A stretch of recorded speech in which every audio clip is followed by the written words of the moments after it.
Barbecue, grill இந்த மாதிரி ஐட்டங்கள்லாம் உங்களுக்கு பிடிக்கும்னா அதை நீங்களே இனிமேல் ஈஸியாக வீட்டிலேயே பண்ணலாம். அதுக்கான ஒரு எக்யூப்மெண்ட் தான் நம்ம இப்போ பார்க்க போகிறோம். இது பார்த்தீங்கன்னா electric barbecue grill machine. So இந்த மிஷின் பார்த்தீங்கன்னா நீங்கள் சார்கோலில் பண்ணக்கூடிய அளவுக்கு ரொம்ப பவர்ஃபுல்லான மிஷின் இது. நீங்கள் சார்கோல் பார்பிக்யூவில் என்னெல்லாம் எக்ஸ்பெக்ட் பண்ணுறீங்களோ அந்த அளவுக்கு இதில் அவுட்புட் கிடைக்கும். ஸோ பாக்ஸில் பார்த்தீங்கன்னா டைரெக்டாக மிஷின் வந்துடும்.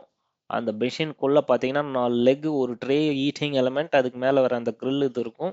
ஸோ இதெல்லாம் ரிமூவ் பண்ணிவிட்டு அந்த 4 லெக் நீங்கள் அட்டாச் பண்ண வேண்டியிருக்கும். அட்டாச் பண்ணி முடிச்சதுக்கப்புறமா திருப்பி அந்த ட்ரேவை அசம்பிள் பண்ணிவிட்டு ஹீட்டிங் எலமெண்ட்டை ஃபிக்ஸ் பண்ணிவிட்டு அதுக்கு மேலே அந்த grill-அ வச்சுட்டிங்கன்னா அவ்வளோதான், வேலை முடிஞ்சது.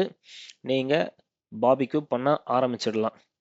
ஸோ இதில் கண்ட்ரோல்ஸ் பார்த்தீங்கன்னா டெம்பரேச்சர் கண்ட்ரோலுக்கு ஒரு நாப் கொடுத்துருக்காங்க. நீங்கள் எந்த அளவுக்கு ஹீட் வேணுமோ அந்த அளவுக்கு வச்சுருக்கலாம்.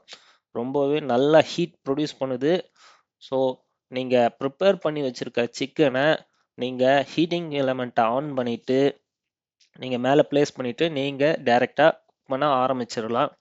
ஸோ இதோடைய டேஸ்ட்லாம் பார்த்தீங்கன்னா ஒரு ட்ரெடிஷ்னல் சார்கோல் grill-ல எந்த அளவுக்கு டேஸ்ட் வருமோ அந்த அளவுக்கு நல்லாவே டேஸ்ட் இருக்குது.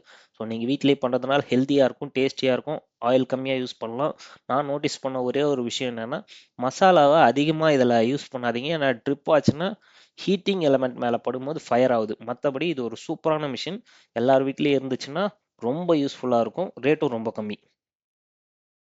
பிடிச்சிருந்தா லைக் பண்ணுங்கள், ஷேர் பண்ணுங்கள், சப்ஸ்கிரைப் பண்ணுங்கள். தேங்க்யூ.